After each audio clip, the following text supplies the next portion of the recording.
नमः। इष्ट देवताभ्यो नमः। कुल देवताभ्यो नमः। ग्राम देवताभ्यो नमः। स्थान देवताभ्यो नमः। सर्वेभ्यो देवेभ्यो नमः। सर्वेभ्यो ब्राह्मणेभ्यो नमः। सिद्धि बुद्धि सहिताय श्रीमन् महागणाधिपतये नमः। वक्रतुंड महाकाय सूर्यकोटि समप्रभ निर्विघ्नं कुरु मे देव सर्वकार्येषु सर्वदा। वसुदेवसुतं देवं कंसचाणूरमर्दनं देवकी परमानन्दं कृष्णं वन्दे जगद्गुरुं।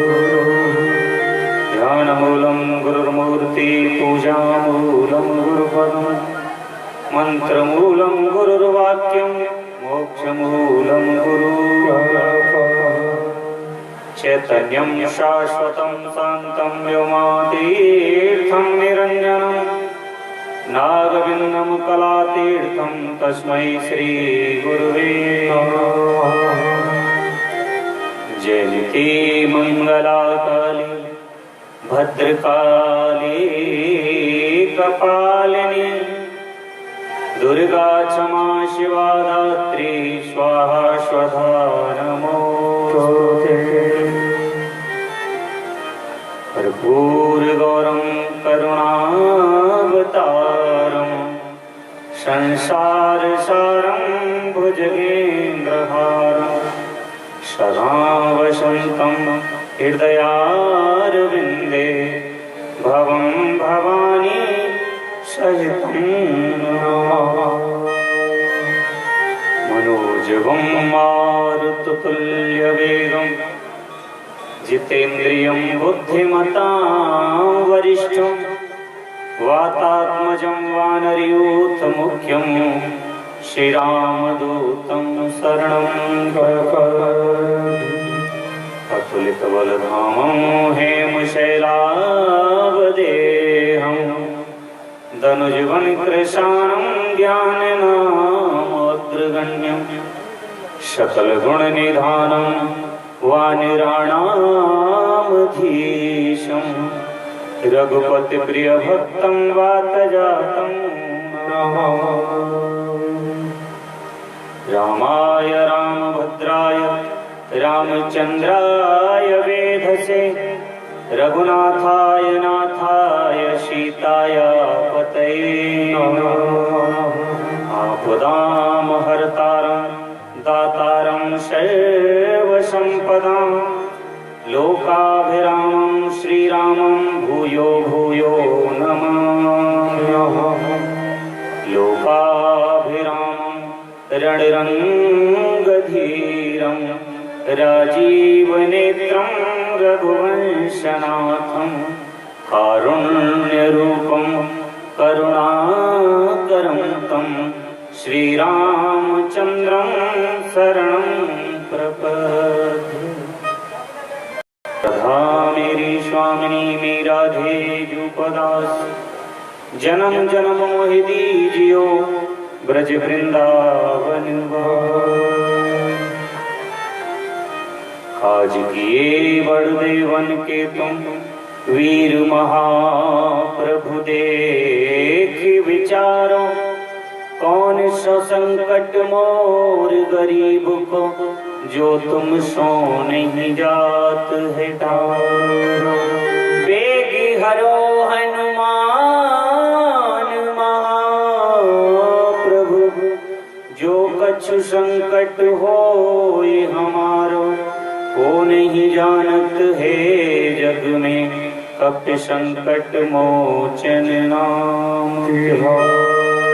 को नहीं जानत है जग में कपि संकट मोचन नाम तिहारो को नहीं जानत है जग में कपि संकट मोचन नाम तिहारो।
रोज शर चाप धर संग्राम जित हर दूषण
श्री सियापत रामचंद्र की, श्री हनुमान जी महाराज की। परम मंगल में अकारण करुणा वरुणालय श्री राघवेंद्र सरकार जी का वांग में कृत मूर्ति श्री रामायण जी, परम आदरणीय प्रातः स्मरणीय पूजनीय वंदनीय श्री सदगुरुदेव भगवान के चरण कमलों में वंदन करते हुए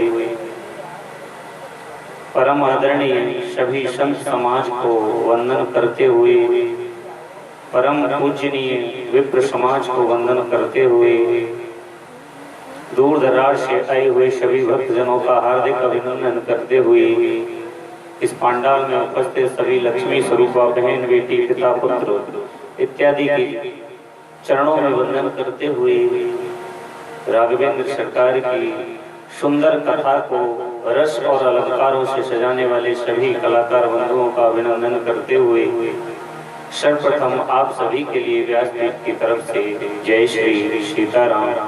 आइए आज की कथा का शुभारंभ करने से पूर्व मन और वाणी को पवित्र करने के लिए 2 मिनट श्री राम नाम उच्चारण करते हैं, तदुपरांत कथा में प्रवेश करेंगे। सभी भक्त प्रेम से श्रद्धा से ताली बजा करके श्री राम उच्चारण करेंगे।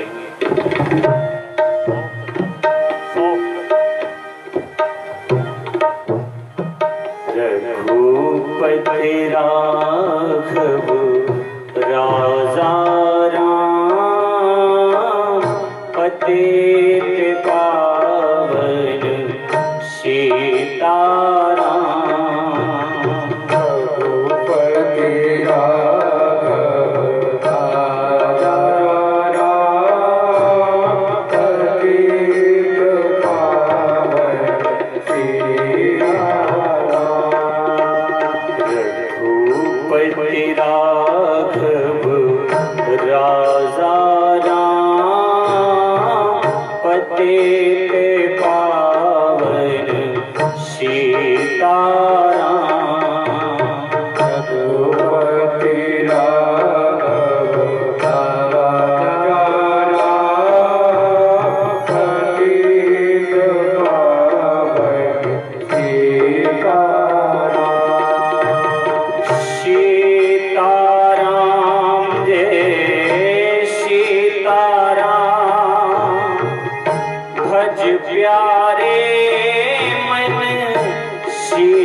रघुपति राघव राजा राम पतित पावन सीताराम। बोलो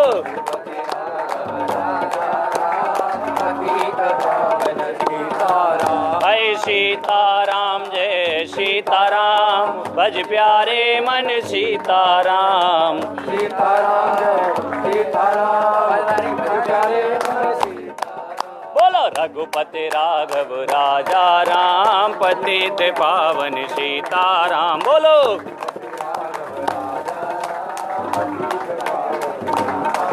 बोलो रघुपति राघव राजा राम, पतित पावन सीताराम। बोलो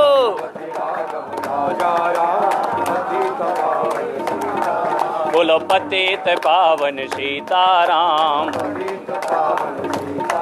बोलो पतित पावन सीताराम,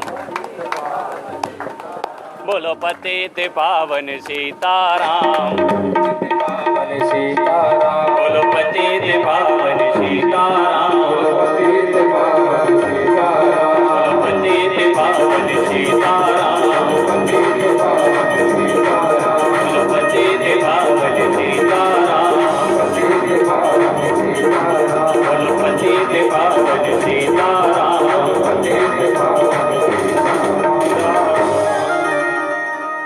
रघुपति राघव राजा राम, पतित पावन सीताराम। बोलिए राजा रामचंद्र की जय, श्री हनुमान जी महाराज की जय।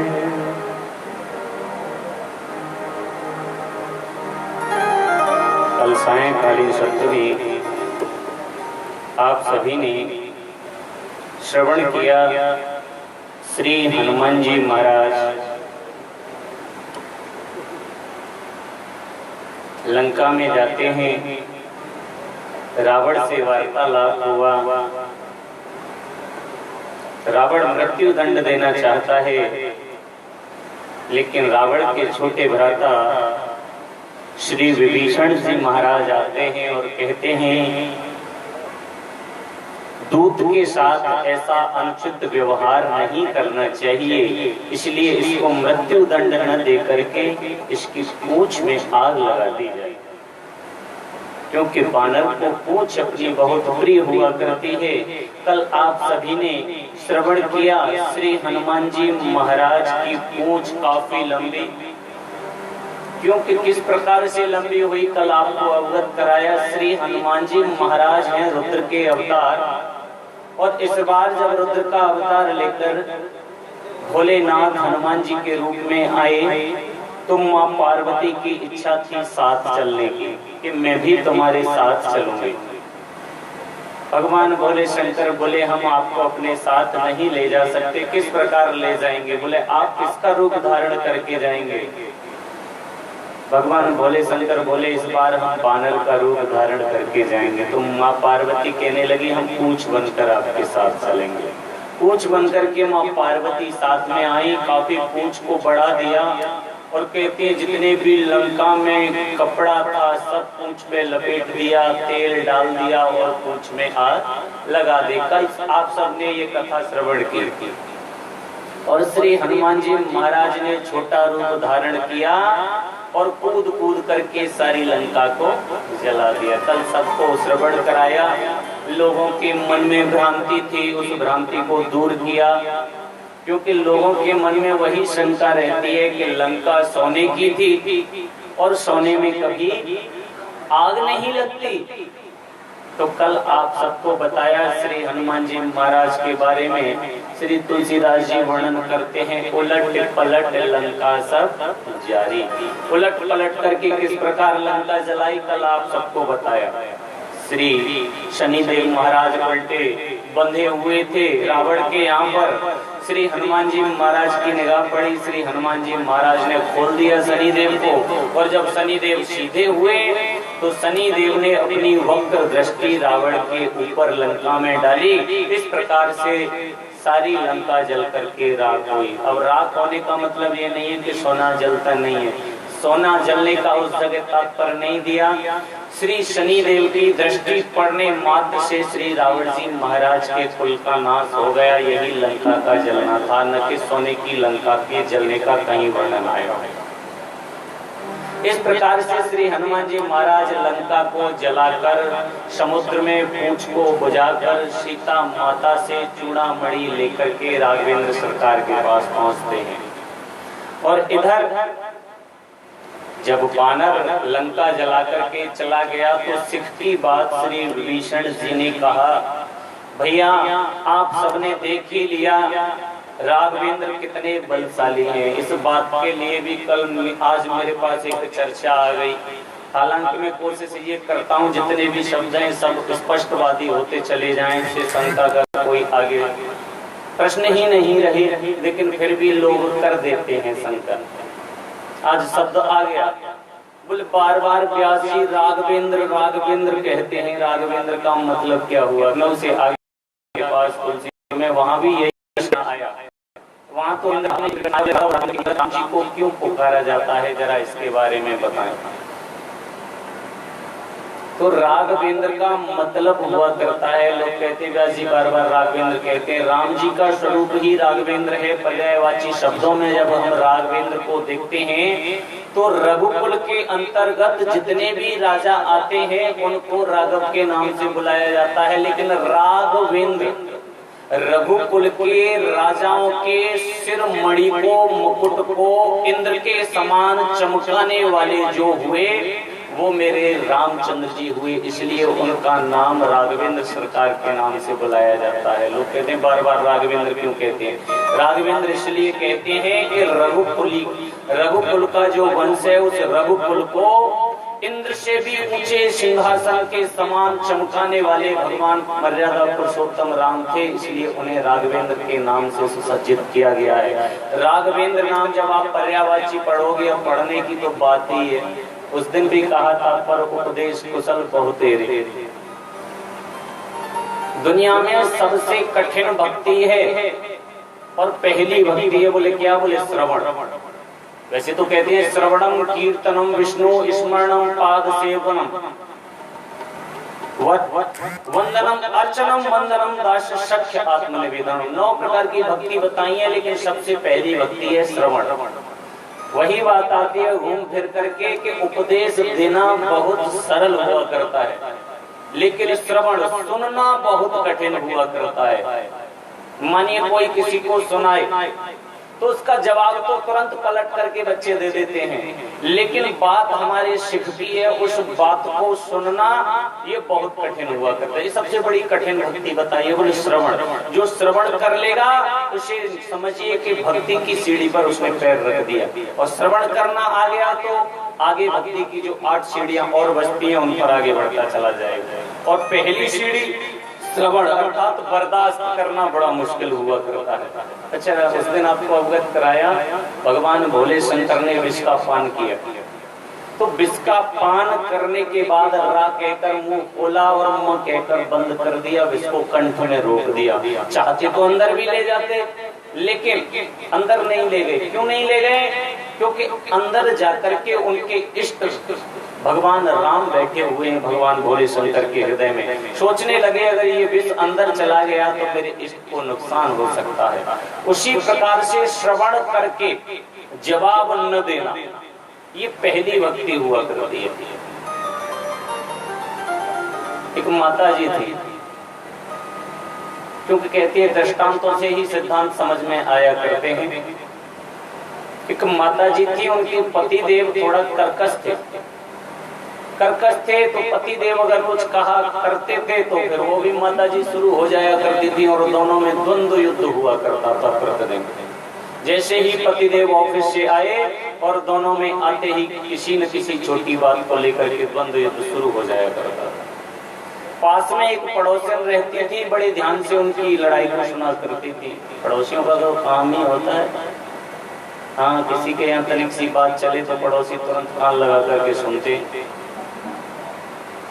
तो कहते हैं दीवालों के भी कान हुआ करते हैं। ये कहावत कब से पड़ी पता है? नहीं पता। दीवालों के कान हुआ करते हैं। कभी आप लखनऊ गए हो तो लखनऊ में हैदर अली साहब ने अपनी एक भूल भुलैया बनवाई है। 2 भूल भुलैया है, एक अंडरग्राउंड भूल भुलैया उन्होंने बनवाई है जमीन के तल में, और एक ऊपर 7 मंजिल ऊपर बनवाई है। तो जो 7 मंजिल ऊपर भूल भुलैया बनवाई है हैदर अली साहब ने, उसमें उन्होंने एक 50 मीटर की दीवार बनवाई, चौड़ाई है उसकी 50 मीटर। और उस दीवार की विशेषता ये है कि आप यहाँ खड़े होकर के कोई बात गुनगुनाइए, 50 मीटर खड़ा व्यक्ति अगर कान लगा करके सुनेगा तो दीवार में होके पार आवाज जाती है। इसका परीक्षण किया, मैंने खुद किया है। तो इसलिए जब से कहावत पड़ गई है दीवालों के कान हुआ करते थे, कब से? जब से मुस्लिम भाइयों का शासन आया, हैदर अली साहब से दीवार बना के गए जब से। तो कहने का तात्पर्य वो पड़ोसी जो थी बड़ी ध्यान से उनकी लड़ाई को सुना करती थी। एक दिन पतिदेव ऑफिस गए हुए थे, वो माता जी पड़ोसन के पास गई और कहने लगी, आपको पता है हमारे यहाँ द्वंद्व युद्ध होता है। पड़ोसन बोली, हम तो रोज सुनते हैं। बोले, आपके यहाँ भी कभी होता है? बोले, होता था, लेकिन हम एक ऐसी दवाई लेकर के आए हैं, उस दवाई को लेकर के सारा युद्ध हमारे घर का तो शांत हो गया। तो माता जी बोली, उस दवाई में से थोड़ी बची हो तो हमें भी दे दो, हमारे घर की भी जो कलह है वो शांत हो जाए। उन्होंने कहा, दे तो देंगे, लेकिन दवाई का बड़ा परहेज है। परहेज? बोला, हाँ, दवाई जितना काट करती है उससे ज्यादा परहेज काट करता है। डॉक्टर भी कहता है ना, कृपया परहेज पर ध्यान दें, परहेज पर ध्यान जरूरी है। माता जी बोली, ठीक है, आप हमको दवाई दो, परहेज तो आप जो बताएंगे हम वही करेंगे। बोले, ठीक है। उन्होंने घर में से एक बड़ी बोतल रखी हुई थी, उसको ढक्कन को खोला, एक छोटी सी शीशी में कुछ दवाई डाल के दे दी। बोले, इस दवाई को आपको कब लेना है? जैसे ही पतिदेव का आने का समय हो उससे 5-10 मिनट पहले ले लेनी है। और बोले, इसका विशेष परहेज ये है कि इस दवाई को लेने के बाद 2 घंटे तक बोलना नहीं है। अगर बोले तो फिर ये दवाई कोई काट नहीं करेगी। तो माता जी ने कहा, ठीक है। दवाई ले आई। सायंकाल का वक्त हुआ, पतिदेव का आने का समय होने वाला था। तुरंत उन्होंने वो शीशी खोली और एक ढक्कन दवाई लेकर मुंह में डाल ली और याद आया बोलना नहीं। चुप चुप। पतिदेव आए, बेल बजाई, दरवाजा खोला, पतिदेव अंदर आए। पतिदेव का तो रोज का कार्य था, किसी न किसी बहाने से शुरू होना, आते ही शुरू हो गए। इतनी देर कैसे कर ली दरवाजा खोलने में? बोलना चाह रही थी, याद आया। जवाब देना चाहिए, याद आया। उन्होंने कहा, परहेज पे ध्यान देना, बोलना नहीं। चुप हो गई। पतिदेव ने कहा, चलो कोई बात नहीं बोल रही। थोड़ी देर बाद पतिदेव ने कहा, जल्दी से खाना लगाओ हमारे लिए, हमें बहुत भूख लगी है, सुबह से हाथ पैर धो के भी आते हैं। खाना लगा दिया। वो खाना ठीक ठाक था, फिर भी इसमें नमक ज्यादा है, इसमें मिर्ची ज्यादा है, ये ठंडा है, ये गर्म है। बोलते रहे, घंटों बोले, लेकिन उसे तो ध्यान था 2 घंटे तक बोलना ही नहीं है। घंटों तक बेचारे अकेले बोले, हार थक करके सो गए। प्रातः काल हुआ, स्नान इत्यादि से निवृत्त होकर के ऑफिस चले गए। फिर दूसरे दिन उसने वही प्रतिक्रिया की। जैसे ही समय हुआ आने का, एक ढक्कन दवाई ले ली और 2 घंटे तक शांत। अब पतिदेव बेचारे 1 दिन 2 दिन कब तक देखते, बोलते बोलते उन्होंने कहा, किससे बोले जब कोई जवाब ही नहीं आता। क्यों? क्योंकि घर में कभी भी कलह हो तो उसका मूल मंत्र बताया है विद्वानों ने। बोले, लौट करके जवाब मत दो। अगर लौट करके जवाब दोगे तो वो जवाब अग्नि में घी का कार्य करेगा। बोले, ऐसे समय पर क्या करना चाहिए? बोले, ऐसे समय पर मौन व्रत धारण करना चाहिए। बोले, मौन व्रत धारण नहीं कर सकते तो बोले, मौन व्रत धारण नहीं कर सकते तो गुरु मंत्र का जाप करो उस समय पर। बोले, वो भी नहीं कर सकते तो बोले, तीसरा उपाय ये है कि उस जगह से पलायन कर जाओ, सामने मत आओ ज्यादा बोलने वाले के समय, उस जगह से हट जाना चाहिए। 2 दिन गुजरे, 3 दिन गुजरे, अब दवाई ने ऐसा असर किया, क्या कहना। पतिदेव बोले, जब हम कोई जवाब ही नहीं देता तो हम क्या करें, बड़बड़ बड़बड़ करके। बेचारे वो भी चुप हो गए। 3-4 दिन बाद वो पड़ोसन के पास गई, बहन वो दवाई जरा खत्म हो गई है, थोड़ी सी हो तो और दे दे। बोले, दवाई तो और मैं दे दूंगी, लेकिन ये बता कुछ असर किया कि नहीं? बोले, असर पूरा 100% असर कर रही है, लेकिन ऐसा कर। वो बोली, अब दवाई तो खत्म हो गई। बोले, उस दवाई का नाम बता दे, मेडिकल से मैं भी ले आऊंगी। वो पड़ोसन बोली, वो कोई दवाई नहीं है, वो गंगा जल है। हाँ, गंगा जल है, लेकिन वो दवाई नहीं है। दवाई के परहेज का विशेष ध्यान रखना था, तुमने परहेज अच्छे से किया, इसलिए तुम्हारे घर की कलह शांत हो गई। कहने का तात्पर्य सबसे बड़ी बात हुआ करती है मौन रहना। और वैसे तो कहते हैं जब बुढ़ापा आ जाए ना, अवस्था पूर्ण होने लगे, गवर्नमेंट भी 60-62 साल पर रिटायरमेंट दे देती है, बोले जी जाओ अब तुम आराम करो। फिर ऐसे समय पर 3 चीजों का ध्यान रखना चाहिए, और जो 3 चीजों पर माता बहन ध्यान देते हैं 60 वर्ष के बाद, उन्हें जीवन में सुख मिलता है। और जो 3 बातों पर ध्यान नहीं देते, उन्हें जीवन पर्यंत कष्ट उठाने पड़ते हैं। बोले 3 चीज ऐसी कौन कौन सी हैं? बोले एक बात का ध्यान रखना है कौन, दूसरी बात का ध्यान रखना है मौन, और तीसरी बात का ध्यान रखना है नौन। इन 3 बातों का ध्यान रखो। 60 वर्ष की अवस्था जब हो जाए, इन चीजों पर विशेष ध्यान दो। बोले मतलब, बोले समझ लो मौन, कौन कैसे क्या कर रहा है, क्या कह रहा है, मौन रहो, मौन रहना सीखो। क्योंकि आपने जीवन पर्यंत कार्य किया, आपको किसी ने हस्तक्षेप नहीं किया, तो अब बच्चे हैं वो करेंगे, बड़े हो गए अपने आप अपनी जिम्मेदारियों को देखेंगे। इसलिए सबसे पहली दवाई है मौन रहो, और दूसरी दवाई है कौन। बोले कोई दखल अंदाजी मत करो, कौन आ रहा है, कौन जा रहा है, किसको पैसे दिए जा रहे हैं, किससे लिए जा रहे हैं, कोई मतलब नहीं। भजन करो भगवान का बैठ करके दो। और एक तीसरी परिस्थिति उसका ध्यान रखना है नौन। सब्जी आए, सब्जी में नौन ज्यादा है कम है, बोलना नहीं है। जैसा भी है खा लो, नहीं अच्छी लगे कम खा लो, बिल्कुल अच्छी नहीं लगे तो फेंक दो, लेकिन बोलो मत कि इसमें नौन ज्यादा है या कम है। अगर बोलोगे तो निश्चित है लड़ाई होगी। इन जो 3 बातों पर विशेष ध्यान रखता है, उसके घर में खूब सुख समृद्धि आती है। और जो इन्हीं पे बड़ा मुश्किल होता है कंट्रोल करना, बहुत मुश्किल होता है इन सब चीजों पर कंट्रोल करना।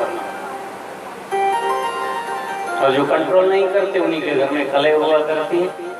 हाँ, क्योंकि जब अवस्था बढ़ती जाती है, वैसे तो कहते हैं पूर्ण अवस्था हो जाती है 60-62 वर्ष के बाद। 50 के बाद गिनती आया करती है 51, यानी 51। तो वो हमको इशारा देती है 50 वर्ष आपने अच्छे खासे गुजार लिए, अब 51। अब एक ही लक्ष्य रखो, और वो रखो वन। जैसे वन में रहते हैं लोग शांति प्रिय संत ऋषि मुनि, इस प्रकार से रहना सीखो। कब तक? बोले 51, 52, 53, 54, 55, 56, 57 और 58। 58 वर्ष तक आप अलर्ट होकर के वन की तरह रहने लगे तो ठीक है, और नहीं रखोगे तो 58 के बाद गिनती आती है 59। 59 का मतलब होता है कि अगर 58 वर्ष तक आप संत महात्माओं की तरह मौन व्रत रह करके नहीं जीना सीखे, तो 59 60 में गिनती है तुम्हारी मूर्ख हो, तुम महामूर्ख हो। बोले अगर मानिए इसको भी अनदेखा कर दिया तो फिर आएगी 60, 61, 62, 63, 64, 65, 66, 67, 68 और 69। अगर 68 वर्ष तक सबल करके लास्ट मौका दिया जाता है, अगर सबल गए तो सबल गए, अगर ऐसा करता रहोगे तो 69 यानी 69 हो जाओगे सब कार्यों से, अगर ऐसा करता रहे। और नहीं तो फिर आगे गिनतियां और शुरू हो जाती हैं। 70, 71, 72, 73, 74, 75, 76, 77, 78, 69, 79, 78 के बाद 79, और फिर आता है 80। 80 का मतलब होता है एक जैसा समान रहना। कोई वैसे तो कहा जाता है बच्चे जैसा स्वभाव हो जाता है बुजुर्गों का, लेकिन कुछ बुजुर्ग ऐसे होते हैं उनका बच्चों जैसा क्या, बिगड़ेलू बच्चों जैसा स्वभाव हो जाता है। ऐसा स्वभाव नहीं होना चाहिए, क्योंकि वो जब अंतिम अवस्था जब आती है तो बुद्धि काम करना थोड़ा वीक हो जाती है, कमजोर हो जाती है, काम नहीं करती। तो ऐसी अवस्था में हमको विशेष ध्यान रखना चाहिए। अपने मुंह से कभी कटु शब्द नहीं निकलने चाहिए, कटु शब्द नहीं बोलने चाहिए। इसलिए कहा है ज्यादा से ज्यादा वृद्धावस्था में मौन धारण करना चाहिए, और जितना हो सके भगवान का भजन करना चाहिए। भजन उस दिन बताया, भजन कोई माला लेकर के भजन करने का नाम भजन नहीं हुआ करता, कि स्फटिक की या चंदन की या तुलसी की या रुद्राक्ष की माला लेने का नाम भजन हो। नहीं, उस दिन बताया आदत बुरी सवार ले, बस हो गया भजन। आदत बुरी सवार ले, बस हो गया भजन। मन की तरंग मार ले, बस हो गया भजन। बुरी आदतों को सुधार लेने का नाम भजन हुआ करता है। और मन की तरंग मार ले, बस मन की तरंग नहीं मरती। जैसे जैसे व्यक्ति बूढ़ा होता जाता है, मन की तरंगें और ज्यादा उठने लगती हैं। उन मन की तरंगों को कंट्रोल में जिसने रख लिया, उसी का नाम भजन होता है। मैंने उस दिन आप सभी को निवेदन किया, अब कोई व्यक्ति कहे जी हम यहाँ पर रहते हैं और हमने चमचम खाना छोड़ दिया है। बड़ी सुंदर बात है जी, चमचम खाना छोड़ दिया है, कौन सा बड़ा कार्य किया? क्योंकि आपको यहाँ चमचम उपलब्ध ही नहीं होगी तो खाओगे कहाँ से? क्या बड़ा कार्य किया आपने छोड़ दी? तो अगर चमचम खाना है जाना पड़ेगा, क्योंकि हिंदुस्तान में एक ही जगह चमचम बनती है, वो है एक गिलास। हाँ, आप एक गिलास जाओ और सामने आपके चमचम गरम बनती हुई दिख जाए और देख करके फिर कंट्रोल कर लो, भाई हमने चमचम खाना बंद कर दिया, तो आपका ठीक है। अब जब यहाँ है ही नहीं मौजूद तो मन मार करके कह रहे हैं बोले अंगूर तो खट्टे हैं।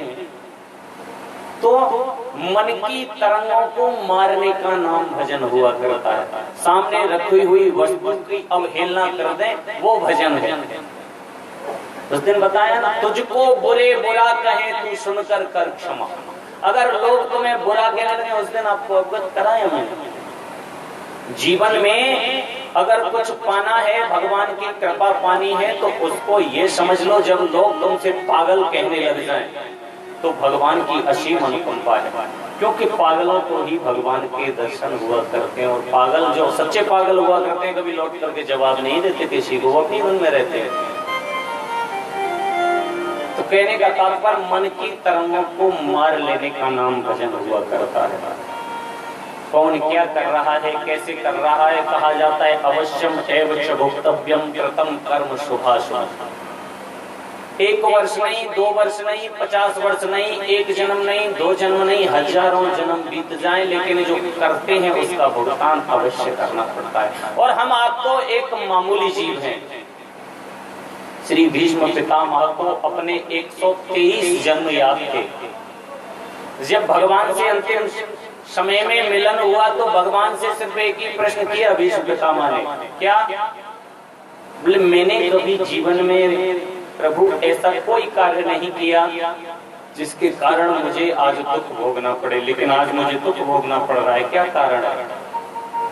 तो भगवान ने कहा आपको अपने कितने जन्म की कथा याद है? भीष्म पितामह जी कहने लगे मुझे 123 जन्म अब तक अपने याद है। तो भगवान ने कहा आप दिव्य दृष्टि लो मेरी, 124वें जन्म में देखो। 124वें जन्म में जाकर के देखा एक राजकुमार बड़ा सुंदर किलोल करता हुआ चला आ रहा है, हाथ में धनुष और बाण है और एक हाथ में तलवार लिए हुए है। चलते चलते जब आगे बढ़ा तो एक दो मुही सर्प मिला और उसे उठा करके कांटों के ऊपर डाल दिया। उसके जो कांटे थे वो सर्प के शरीर को पार करके आर पार हो गए।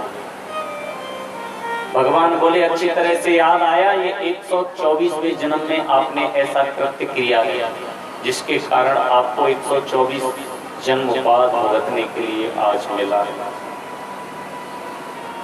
तो जब भीष्म पितामह जैसे भूतों भविष्यति न कभी ऐसा हुआ है न कभी ऐसा होगा, उनको भुगतान करना पड़ा 123 जन्म बाद। हम आप तो आम जीव हैं, इसलिए कहा जाता है अवश्यम एव च भोक्तव्यम कृतं कर्म शुभाशुभम। करोड़ों जन्म क्यों न गुजर जाएं, लेकिन हमने जो किया है उसका भुगतान अवश्य करना पड़ता है। बुरा किया है तो बुरा मिलेगा और अच्छा किया है तो अच्छा मिलेगा। तो वैसे कहा जाता है वाणी का जो देवता हुआ करता है वो अग्नि हुआ करता है, इसलिए अपने मुंह से कभी अपनी बड़ाई नहीं करनी चाहिए।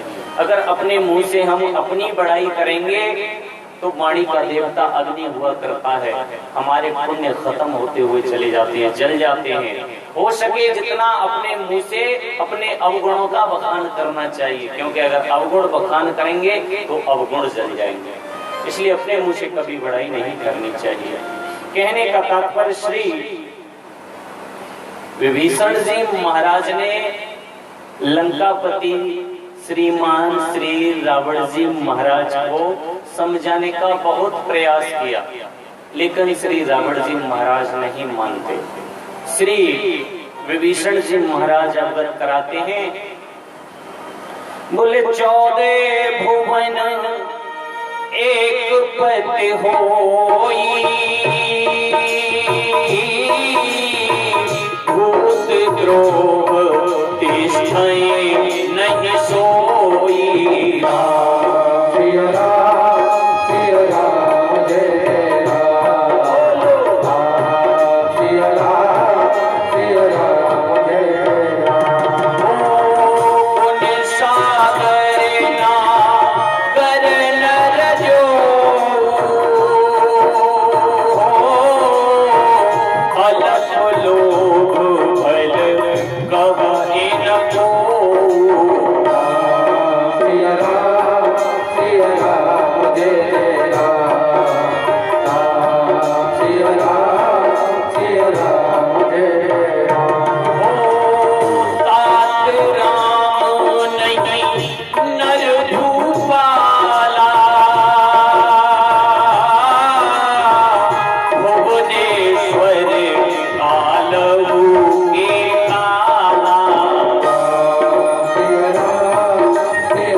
हुई 14 भुवन है। उस दिन आप सभी को मैंने श्रवण कराया था। भुवन कितने हैं? 14। 7 ऊपर और 7 नीचे। कौन कौन से नाम हैं ऊपर वालों के? भू भुवः स्वः मह जन तप और सत्य, ये ऊपर है। और अतल वितल सुतल रसातल महातल और पाताल, ये 7 नीचे हैं। इस प्रकार से 14 भुवन है। वही बात दर्शाई, बोले 14 भुवन एक पथ होई। 14 जितने भी भुवन है इनका स्वामी एक ही है, राजा इनका एक ही है। और भूत द्रोह तिष्ठै नहीं सोई। इस प्रकार से समझाने का नाना प्रकार से प्रयत्न किया, लेकिन रावण जी महाराज नहीं मानते। और एक बात और कही, बोले तात राम नहीं नर भूपाला। तात राम नहीं नर भूपाला है। भाई राम जो है कोई मनुष्य नहीं है, मनुष्य जैसे आप जैसे राजा नहीं है। बोले तो बोले भुवनेश्वर काल के काला। जिस प्रकार से भोले शंकर काल के भी काल है। कौन है काल के काल? भुवनेश्वर भगवान भोले शंकर। भोले शंकर की आराधना रोज बता रहा हूं मैं, करनी चाहिए, अवश्य करनी चाहिए। सबसे छोटा जीव दुनिया में हुआ करता है मच्छर। मच्छर हुआ करता है और मच्छर परेशान करता है तो वो भोजन बन जाता है किसका? मेढक का। मेढक को मच्छर खाना बहुत प्रिय हुआ करता है, तो मच्छर पर शासन हुआ करता है मेढक का। मेढक पर शासन हुआ करता है सर्प का। सर्प मेढक को काट खा जाता है। और सर्प पे भी शासन हुआ करता है नेवले का। नेवला सर्प को मार के खा जाता है। बोले नेवले पर भी शासन हुआ करता है बिल्ली का। बिल्ली नेवले को मार डालती है। बोले बिल्ली पे भी शासन हुआ करता है कुत्ते का। कुत्ते पे भी शासन हुआ करता है शेर का। शेर पे भी शासन हुआ करता है सियार का। इंद्रदेव आप प्रसन्न हो रहे हैं क्या? बड़ी सुंदर बात है, लेकिन व्यवस्था रखना। हम भीग जाए कोई बात नहीं, लेकिन ये राघवेंद्र सरकार का वांग्मय स्वरूप नहीं भीगना चाहिए। कहने का तात्पर्य, सियार पे शासन होता है शेर का और शेर पे शासन हुआ करता है सावर का। बोले जी ये सावर क्या हुआ करता है? बोले सावर एक प्रकार की लकड़ी हुआ करती है जिसका धनुष बनाया जाता है। धनुष बना करके शेर का वध कर दिया जाता है।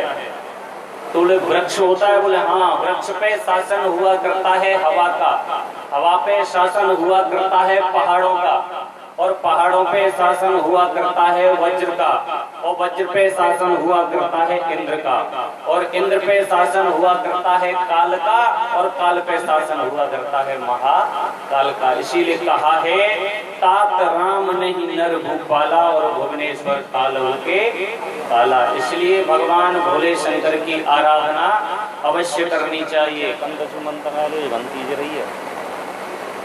तो इस प्रकार से भगवान भोले शंकर की आराधना करनी चाहिए।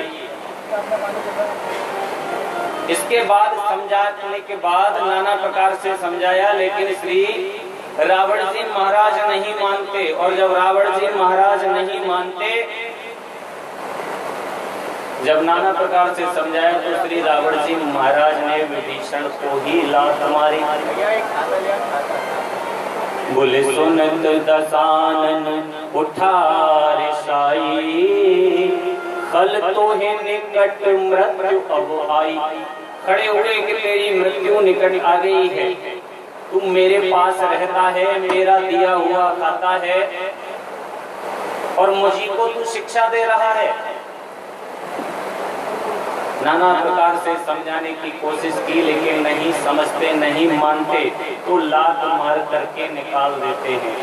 और जब लात मार करके श्री विभीषण जी महाराज को निकाला, तो श्री विभीषण जी महाराज उसी समय वहां से चलते हैं और राघवेंद्र सरकार के पास पहुंचते हैं। और राघवेंद्र